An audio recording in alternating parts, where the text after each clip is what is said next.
Amados, eu quero cumprimentá-los com a paz do Senhor Jesus Cristo. Amém. Tome seus lugares, por gentileza. Queridos, eu quero convidá-los para uma leitura bíblica. Eu não vou cansá-los em hipótese alguma. Eu quero rapidamente repartir com vocês alguma coisa que me veio ao coração. E quero convidá-los para uma leitura no livro dos Salmos. Até o livro eu facilitei para vocês hoje. Se eu fosse ler em Abacuque, Tito, Filemon, tem gente que tem dificuldade para achar, mas Salmos todo mundo acha rapidinho. Salmos 89. Salmos 89. O livro dos Salmos é o único livro da Bíblia que não tem capítulo. Cada salmo é singular, é único. Portanto, nós vamos ler no Salmo 89 os versos 19, 20 e 21. Quantos acharam, digam amém. Diz assim: então em visão falaste do teu santo e disseste: socorri um que é esforçado, exaltei a um eleito do povo, achei a Davi meu servo, com o meu santo óleo ungi, com ele a minha mão ficará firme, e o meu braço o fortalecerá. Quantos podem dizer amém por esta leitura? Eu gostaria de iniciar esta nossa reflexão citando aqui uma frase que eu gostaria que você guardasse com você a partir desta noite. A frase diz assim, o que nos torna especiais não são as semelhanças, mas as diferenças. Eu vou repetir. O que nos torna especiais não são as semelhanças, mas as diferenças. Será que você consegue citar essa frase comigo? Vamos lá? 1, 2, 3. O que nos torna especiais não são as semelhanças, mas as diferenças. Agora dá uma olhadinha para a pessoa do seu lado e diga: você não é especial porque é igual a todo mundo, mas você é especial porque você é diferente. Eu vou tentar explicar isto para você. Todos nós somos singulares. Não existe uma outra pessoa idêntica a mim. Não existe uma outra pessoa parecida comigo. Pode ter alguns trejeitos. Eu tenho um filho, o meu filho mais velho, que é muito parecido comigo, mas não é semelhante a mim. Todos nós somos singulares, porque nós temos o nosso jeito, aquele jeito que é peculiar nosso, o jeito de falar, o jeito de sorrir, o jeito de andar, o jeito de gesticular. Isto é que nos torna diferentes uns dos outros. Ainda que existam duas pessoas gêmeas e chamadas de gêmeas idênticas, elas podem ter a semelhança física, mas o comportamento de cada uma é diferente de cada uma dessas pessoas. E é exatamente isto que nos torna especiais, porque nós somos singulares. Não existe o outro Adilson no mundo igual a mim, embora existam muitos Adilsons por aí, mas um Adilson como esse que vocês estão vendo aqui, só tem eu, não tem dois. Só existe um Edivaldo no mundo. Existem tantos outros que têm o mesmo nome que você, mas você é único, você é especial. Este salmo nos faz entender isto. Este salmo, se vocês lerem aí na sua Bíblia, você vai ver que ele tem um título e um subtítulo. E o subtítulo diz que é um masquil de Etã. O que seria um masquil de Etã? Um masquil é um salmo didático, um poema didático. E Etã foi o homem, o célebre sábio que escreveu o salmo. Estou apenas trazendo aqui algumas informações para nós começarmos a mensagem daqui a pouquinho. E eu não tenho pressa hoje, que eu devo pregar até às 11h30 mais ou menos. Então eu vou muito tranquilo aqui. Vocês sabem que o livro dos Salmos, quando nós estudamos, existe uma classificação do livro dos Salmos. Cada salmo se insere dentro de uma classificação. E o Salmo 89 é um pouco difícil de nós entendermos qual é a classificação desse salmo. Porque ele começa como um hino de louvor. Depois ele se transforma num oráculo que promete sucesso à linhagem de Davi. E finalmente ele termina como uma lamentação. E uma lamentação por um rei de Judá. Mas o que me chama a atenção no Salmo 89 é que, embora seja difícil saber em que classificação dos salmos ele está inserido, eu não tenho dúvidas que a mensagem que está contida neste salmo traz à memória um pacto que Deus havia feito com Davi, um concerto que Deus havia feito com Davi. E neste pacto está incluído uma escolha. Tanto é que no verso 20 que nós lemos, diz assim, achei a Davi meu servo, com o santo óleo ungi. Existe uma outra versão que no lugar da palavra achei, nós encontramos a palavra escolhi o meu servo Davi. Escolha aqui é uma referência a destacar alguém, a tirar alguém da condição de uma pessoa comum e colocá-la no nível mais elevado.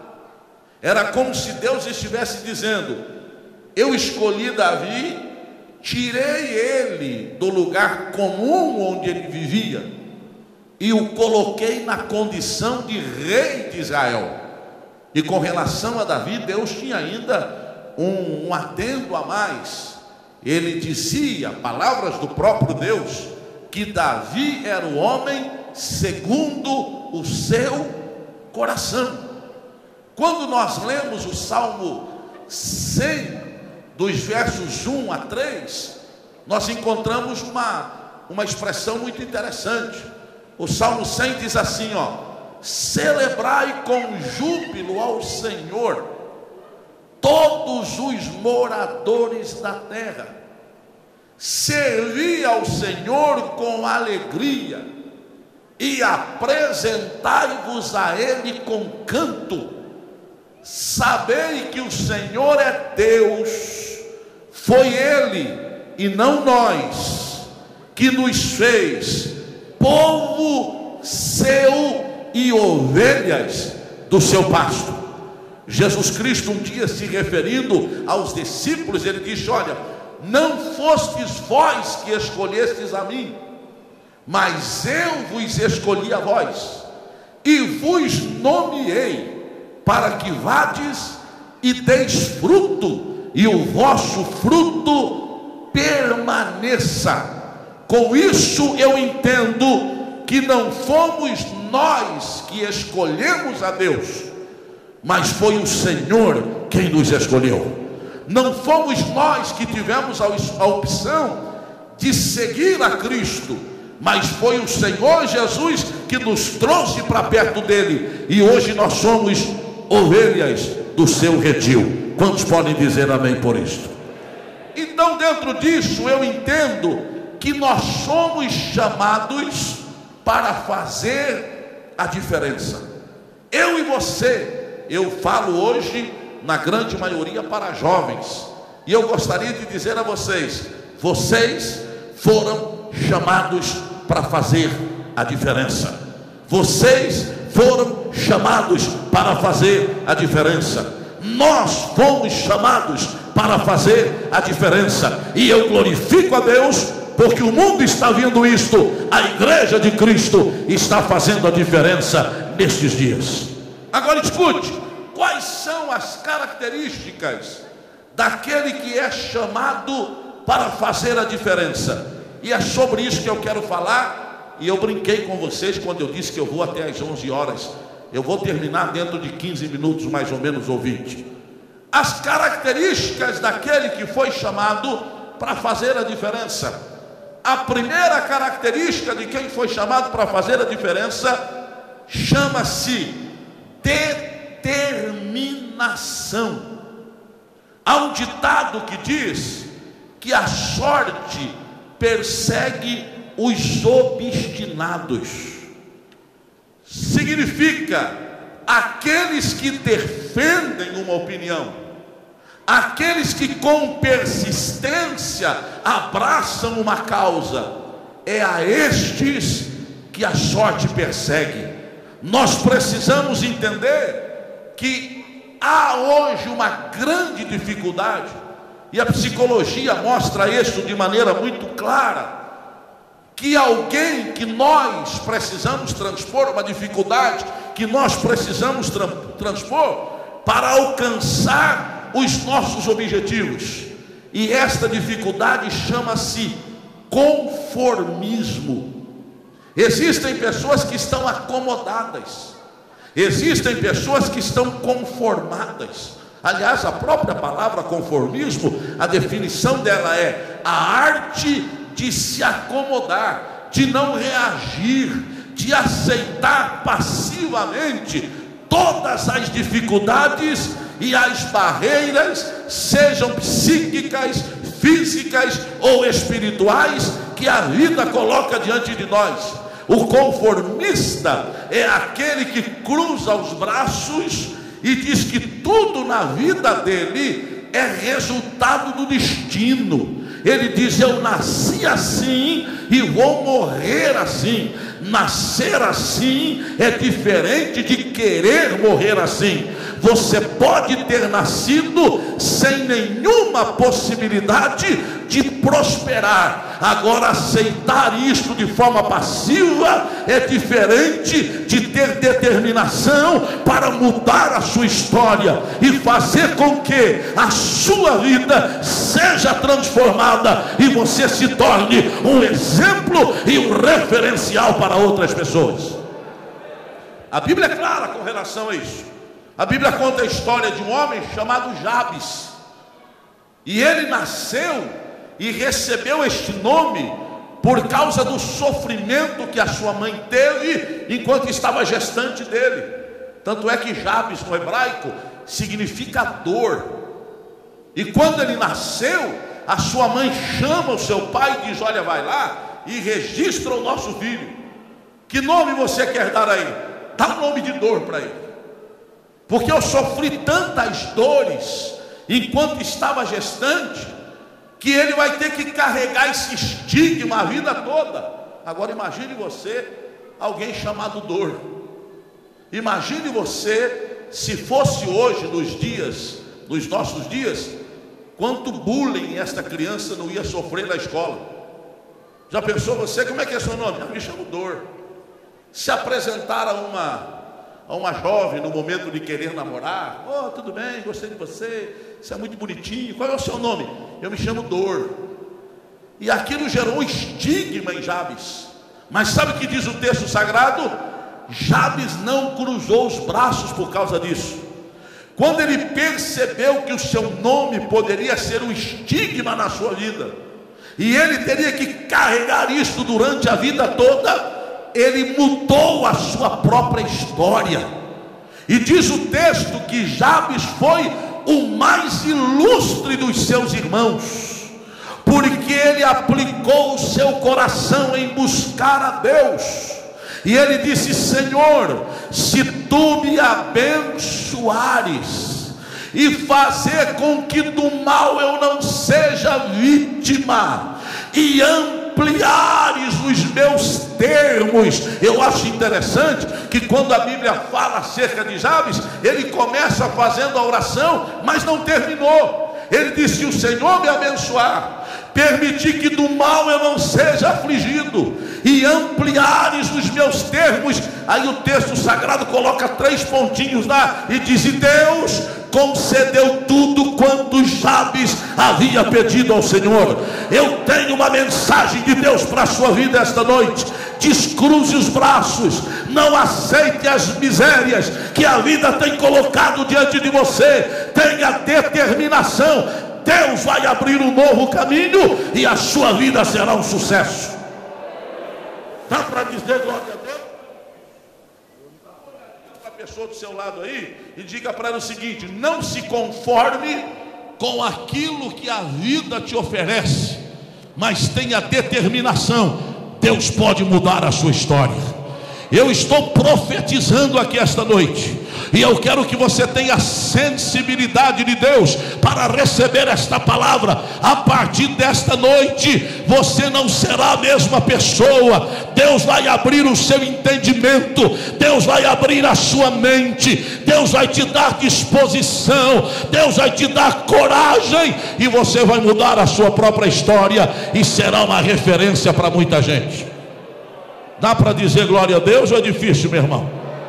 Tanto é que o grande apóstolo Paulo, quando ele escrevia aos nossos irmãos que estavam em Roma, no capítulo 12 da sua carta, versos 1 e 2, Paulo diz o seguinte: rogo-vos, pois, irmãos, pela compaixão de Deus, que apresenteis os vossos corpos em sacrifício vivo, santo e agradável a Deus, que é o vosso culto racional. E não vos conformeis com este mundo, mas transformai-vos pela renovação do vosso entendimento, para que experimenteis qual seja a boa, agradável e perfeita vontade de Deus.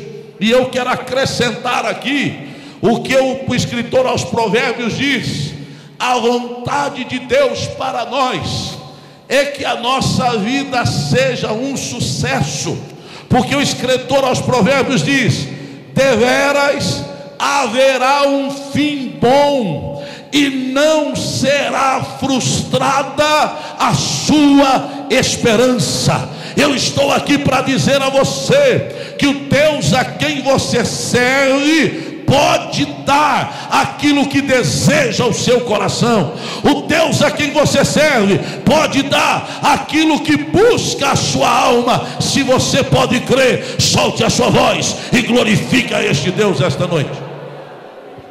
Primeira característica de quem faz a diferença: determinação. Eu não sei se você vai ter coragem, não sei se você vai ter determinação para fazer isso, mas se tiver, dá só uma olhadinha para a pessoa do seu lado, fitando bem os olhos dela e dizendo: ei, se você quer ser alguém na vida, tenha determinação. Olhe para ela e diga: descruze os braços. Lógico que não é no sentido literal, é no sentido figurado. Descruze os braços, coloque o pé na estrada, vá em frente, porque o seu futuro será de paz. Não será frustrada a sua esperança. Só os que acreditam nisto exaltem ao Senhor esta noite. Segunda característica de quem vai fazer a diferença nesses dias: se precisamos ter determinação, a segunda característica chama-se autoridade. O texto é muito claro. O texto diz assim, ó: então em visão falaste do seu santo e disseste: socorri um que é esforçado, exaltei a um eleito do povo. A expressão aqui Exaltar. Tem uma outra versão, inclusive, talvez alguém até a tenha aqui na sua Bíblia. Ela muda a palavra exaltar para a palavra de autoridade. Ou seja, eu chamei Davi, chamei porque ele é esforçado, ou seja, ele tem determinação, e por causa disso, eu dei a ele autoridade. Autoridade é alguém que foi escolhido do meio do povo, alguém comum. Eu quero que você entenda uma coisa: a autoridade de Davi, ela não estava apoiada na sua formação. A autoridade que Davi tinha não estava apoiada na sua habilidade. Eu não estou falando do seu caráter, porque caráter ele tinha. Eu estou falando de formação e de habilidade. A autoridade que Davi tinha não estava apoiada na sua sabedoria, mas a autoridade que Davi tinha vinha da sua intuição.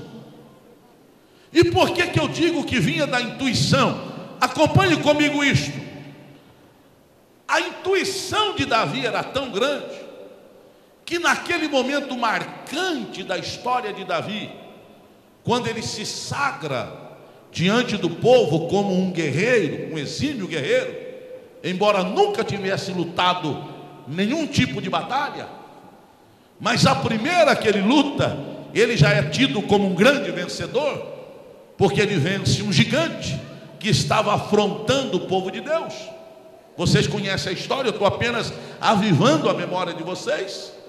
Quando ele vai se apresentar a Saul, questionado porque ele estava junto com seus irmãos e com o exército de Israel, indignado porque um gigante estava afrontando o exército de Deus, e ele é levado diante de Saul para ser questionado por Saul. E o que faz Davi? Quando ele chega diante de Saul, Saul começa a apresentar as habilidades de Golias, e diz: olha, Golias é um guerreiro desde a sua mocidade, é um homem com habilidades em batalhas, é conhecedor de batalhas, é um exímio campeão. Você, até onde eu sei, Davi nunca lutou nenhuma batalha, nenhuma guerra. Davi apresenta lá os seus argumentos, dizendo que havia vencido um leão e um urso. Não sei se eram elementos convincentes para que ele lutasse contra um gigante, mas a expressão que Davi usa mostra a sua intuição. Ele olha para Saul e diz: rei, não desfaleça o seu coração por causa deste incircunciso que está aí afrontando o exército de Israel, porque teu servo irá e pelejará contra ele. Não fique com o seu coração apreensivo, porque eu irei e pelejarei contra o gigante. Saul então se convence de que Davi podia lutar, até porque não tinha outra alternativa. Já que não tem outro, vai você mesmo. É você ou você, não tem outro. Vai lá para o campo de batalha, dá as armas que ele tinha, o seu escudo, a sua couraça, a sua espada, o seu capacete, e Davi tenta colocá-los, mas não consegue. Davi não tinha habilidade com aquelas armas, tanto é que Davi as tira, olha para Saul e diz: olha, as tuas armas pode ficar contigo mesmo, eu irei pelejar com as armas que eu tenho e com as quais eu tenho habilidade. E Saul diz: qual é a sua arma? Fica tranquilo, majestade, eu tenho aqui uma funda, e com ela eu vou enfrentar Golias. E Saul então permite que Davi vá ao campo de batalha. E quando Davi chega no campo de batalha, vocês se lembram bem, estou apenas avivando a memória de vocês outra vez. Golias é colocado numa ponta do campo de batalha, Davi em outra. Golias o afronta, E o texto diz que Golias levanta a sua voz e diz: ei menino, sou porventura eu algum cão, para vires a mim com paus e pedras? Vem a mim, eu darei a tua carne às bestas e às feras do campo. E amaldiçoou Davi, diz o texto, pelos seus deuses. Quando Golias amaldiçoa Davi pelos seus deuses, Davi parou um pouquinho e diz: agora eu tenho certeza que eu vou ganhar a peleja. Por duas razões. Primeiro, você amaldiçoou alguém sobre quem não vale maldição. Você amaldiçoou alguém sobre quem a maldição não tem nenhum valor. Guarde isto no seu coração.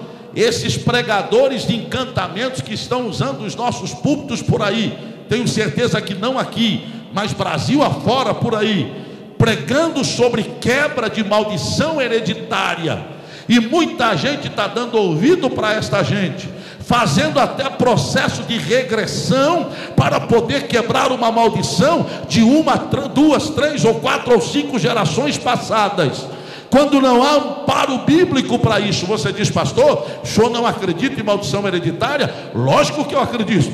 O Antigo Testamento diz que Deus visita a maldade dos pais nos filhos até a terceira e a quarta geração. Mas lá em Isaías há uma palavra que diz: nunca mais direis esta frase em Israel. Os pais comeram uvas verdes e os dentes dos filhos ficaram ásperos, porque Deus visitará a maldade de cada um. O pai não levará a maldade do filho, e nem o filho levará a maldade do pai. Aí vem o grande apóstolo Paulo escrevendo aos Romanos e diz: agora, portanto, nenhuma condenação há para os que estão em Cristo Jesus, que não andam segundo a carne, mas segundo o Espírito. Logo mais na frente diz Paulo: mas o Senhor se fez maldição por nós, para que sobre nós repousasse o Espírito de Deus. Eu não estou debaixo de maldição, eu estou debaixo da bênção e do poder de sua santidade, o Espírito Santo. Então para com essa história de quebra de maldição.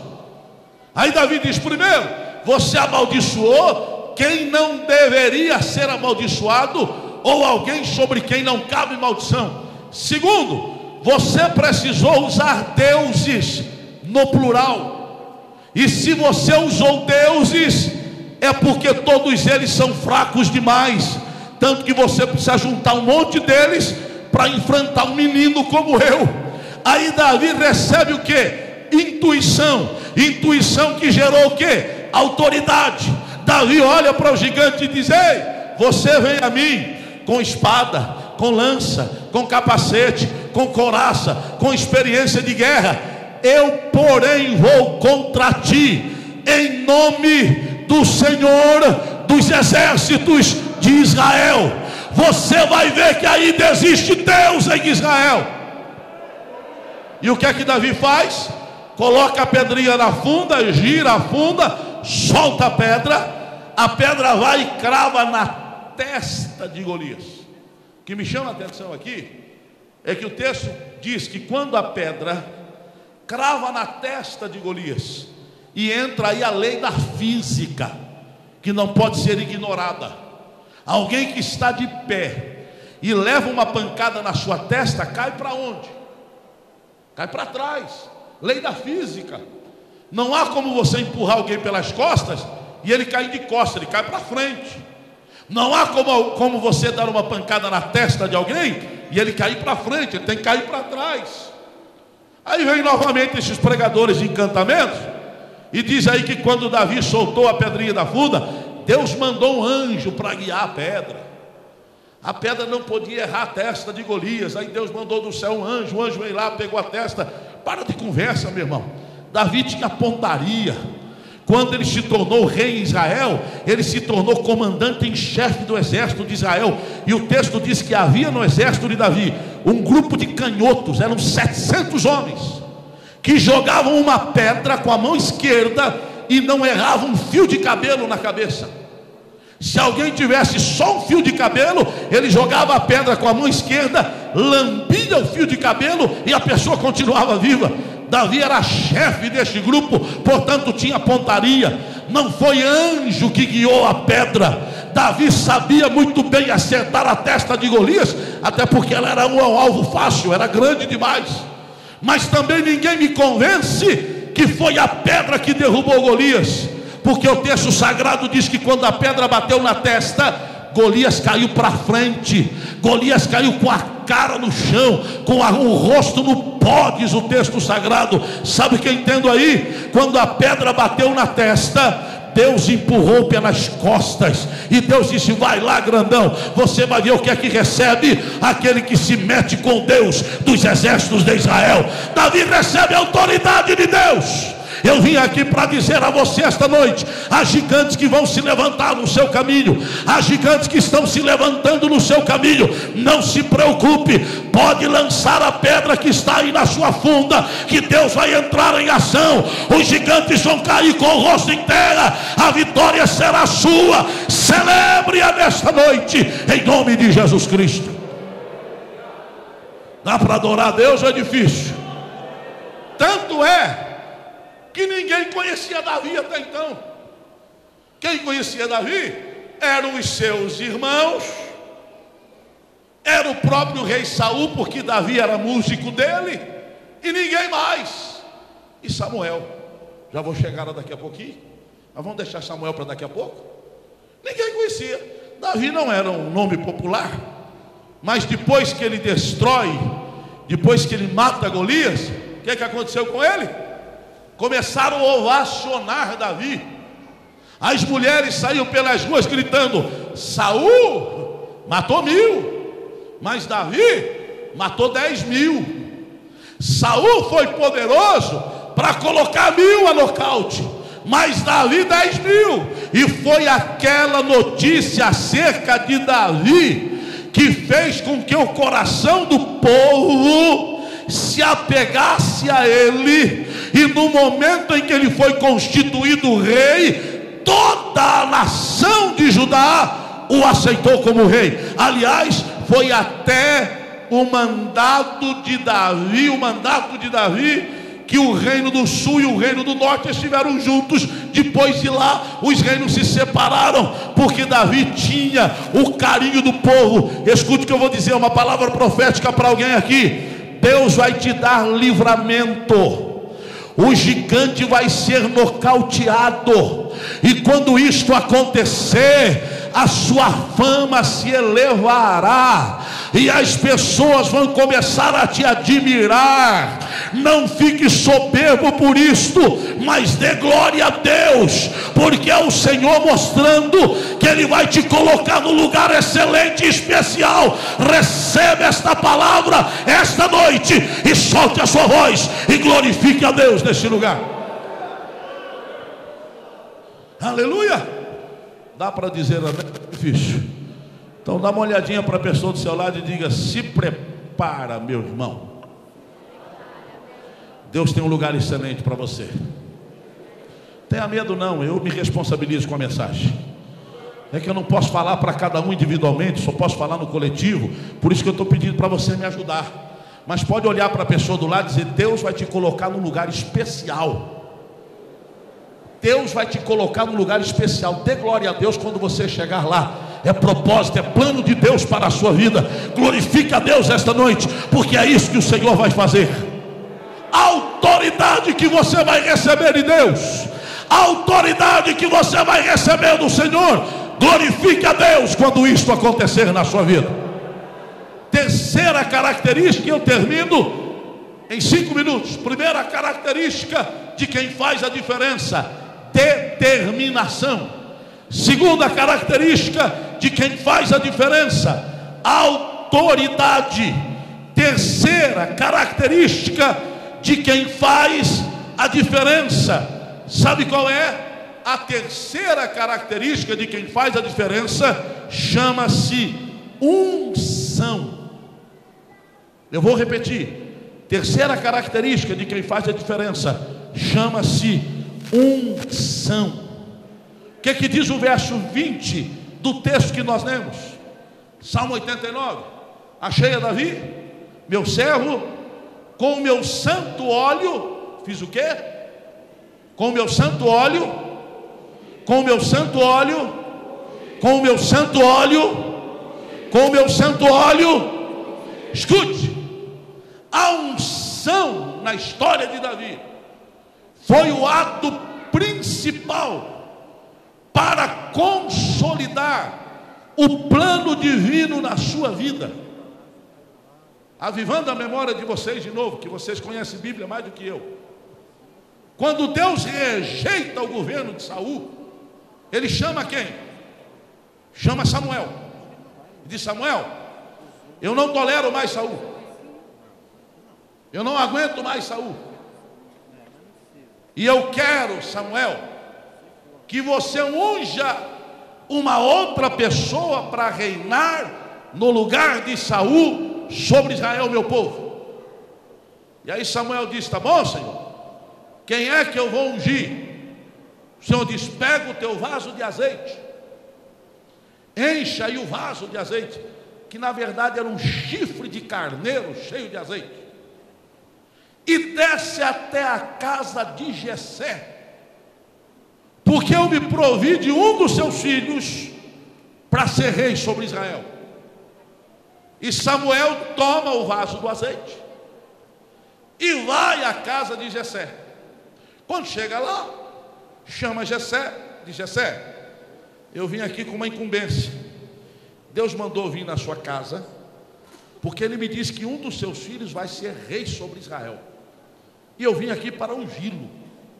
Jessé para um pouquinho, o que é natural de qualquer um de nós. Se nós estivéssemos na condição de Jessé, nós faríamos a mesma coisa. Jessé para, visualiza assim Saul. A Bíblia diz que Saul era um moço muito bonito, alto, vistoso. Quando se juntava com os outros moços, ele sobressaía do ombro para cima, era mais alto do que todo mundo. Era, portanto, um rei bonito. Aí Jessé para e diz: bom, para substituir Saul tem que ser alguém mais ou menos aí parecido. Visualiza mentalmente os filhos e diz: já sei, chama lá Abinadab. E Abinadab vem. E quando Abinadab entra, Samuel olha e diz: rapaz, tão bonito quanto Saul. Israel não vai perder nada, vai ter um rei à altura. E ele pega o vaso do azeite. O Senhor diz: opa, espera aí, Samuel, não é esse que eu escolhi para ser rei sobre Israel, não. Não é esse, não. Ah, Senhor, não. Jessé, tem outro filho?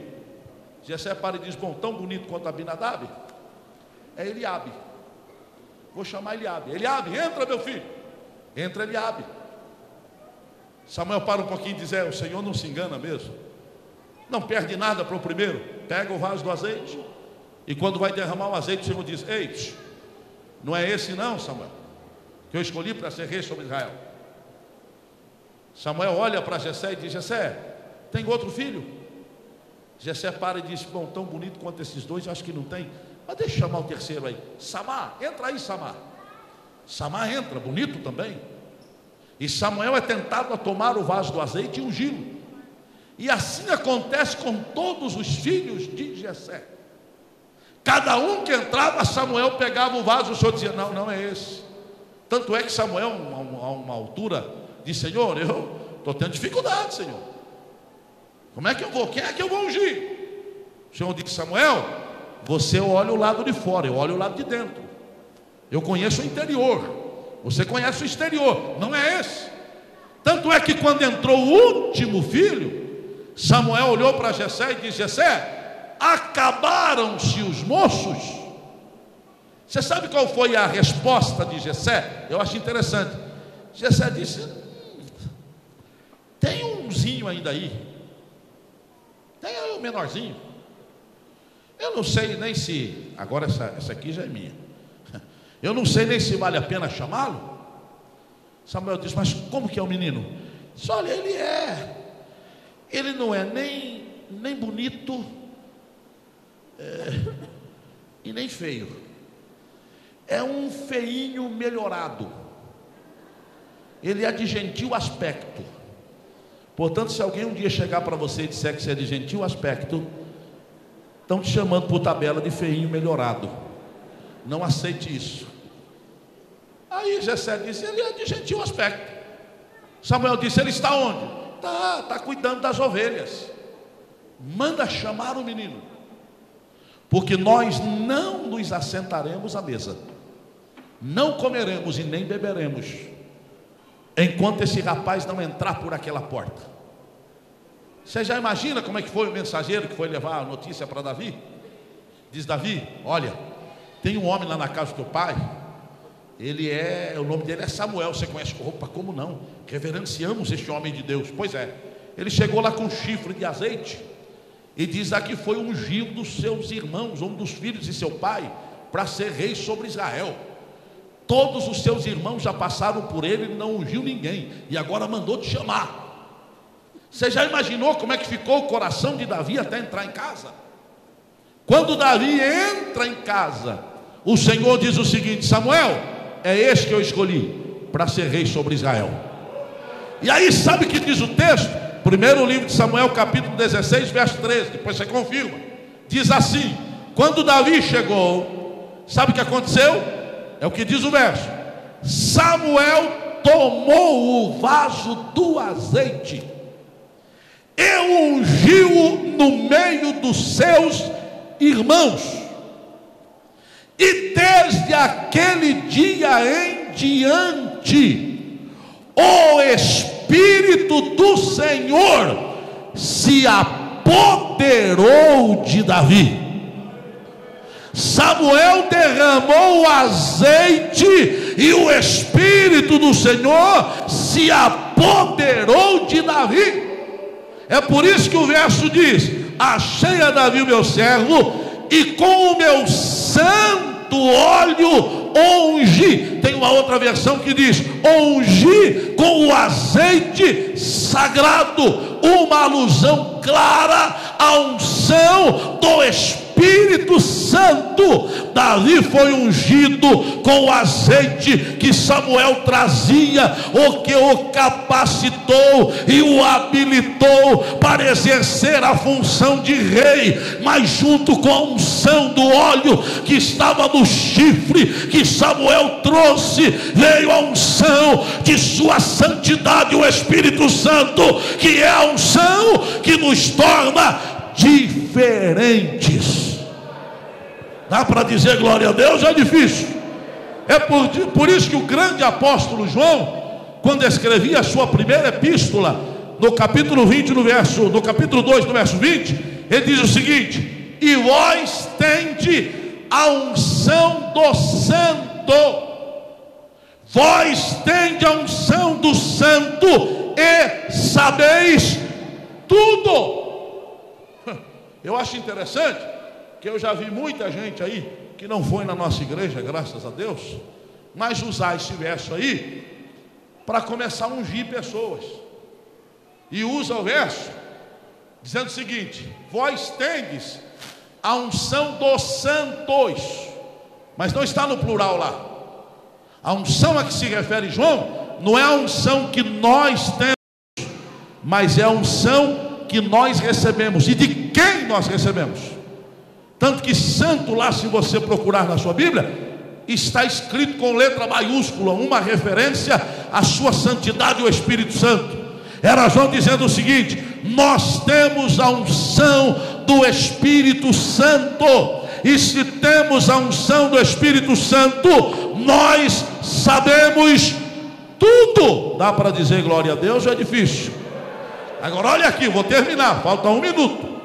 Esta unção não diz respeito à alegria que sentimos num culto, mas esta unção fala do acompanhamento do Espírito Santo no nosso dia a dia, que nos ensina, nos orienta e nos dirige acerca daquilo que devemos falar e fazer. As pessoas vão ficar impressionadas com a sua inteligência e com a sua habilidade, porque a unção do Senhor está sobre a sua vida. Dá para dizer amém? Não é difícil. Ora, se nós temos a unção do Santo, e se nós sabemos todas as coisas, as nossas ações, as nossas palavras, as nossas atitudes serão notadas pelos homens, e eles terão que reconhecer que sobre nós repousa um espírito diferente. Dá para adorar o Senhor? Você tem coragem de olhar para a pessoa do seu lado e dizer: hoje você vai receber aqui a unção do Espírito do Senhor, e você vai começar a fazer a diferença. Você vai começar a fazer a diferença em coisas que nós nem imaginamos. Eu quero concluir apenas com um testemunho para que você entenda isso. Eu estava na Assembleia Legislativa esses dias atrás, e uma senhora já de uma certa idade, pastor Levi, já tem lá os seus 68, perto de 70 anos. Ela é secretária de uma comissão que eu presido, e sempre que eu encontro com essa senhora, eu a trato com carinho, como tenho procurado tratar todas as pessoas. Eu acho que crente tem que ter educação e presença de espírito, é isso que nos torna também diferentes. E eu estava entrando no plenário onde a comissão ia acontecer, eu ia presidir uma comissão, e quando eu a vi, como já é de costume, fui lhe dar um abraço. E quando fui lhe dar um abraço, disse: não, longe de mim. Disse: opa, o que está acontecendo? O que aconteceu com você? Ela olhou para mim e disse: não é nada não, é que eu estou com uma gripe muito forte, e eu não quero que o senhor fique gripado, porque se o senhor me abraçar, eu vou passar gripe para o senhor. Eu disse: pois então, eu quero ficar gripado com você. Vou lhe dar um abraço, porque vai ficar nós dois gripados agora. E fui e rompi a barreira que ela havia estabelecido, lhe dei um abraço, lhe dei um beijo, disse: agora nós dois gripados, tá bom? Ela disse: depois o senhor não vai dizer que eu não lhe avisei. Fique tranquila. Tivemos o trabalho, trabalhei num dia normal. No outro dia estou eu na Assembleia para mais um dia de trabalho, e quando olho no corredor comprido, estava vindo ela. E quando ela me viu, ela abriu os dois braços assim e disse: me dá um abraço. Eu disse: opa, o que aconteceu? O que está havendo com você? Ontem você mandou eu manter distância, hoje você está me chamando para me dar um abraço? E a gripe que você vai passar para mim, que aliás você não passou, porque eu não estou gripado. Isso falando com ela a uns 10 metros de distância. Ela disse: não, deixa correr aí, deixa ele dar um abraço. Eu disse: então vem, me dê um abraço. Ela me deu um abraço e disse: sabe por quê? Porque ontem, depois que o senhor me deu um abraço, a gripe foi embora. Eu não senti mais sintoma nenhum da gripe. Eu estou curada. Verdadeiramente o senhor é um homem abençoado, e eu glorifiquei a Deus por isto. A unção faz a diferença. Quando você tem a unção de Deus sobre a sua vida, até as pessoas a quem você aperta a mão, elas sentem que sobre a sua vida repousa o Espírito de Deus. Se você pode adorar a este Deus, solte a sua voz e o glorifique esta noite. Aleluia. A pergunta que eu faço para você é uma só: quer fazer a diferença ou não? Quer fazer a diferença ou não? Pergunta para a pessoa do seu lado aí: quer fazer a diferença ou não? Quer que as pessoas vejam que você é diferente, ou deixa como está? Você quer que o mundo note em você um brilho, uma aura diferente? O Espírito do Senhor será derramado sobre a sua vida hoje, e as pessoas vão ter que reconhecer isto. Te adoramos, Senhor Jesus. Receba nessa noite o nosso louvor, ó Pai. Te adoramos, Deus.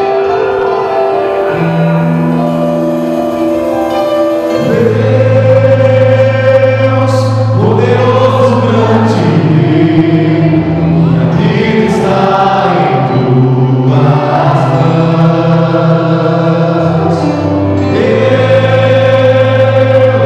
É o poder de refazer, de devolver o que perdi. Eu vou prover.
Amém.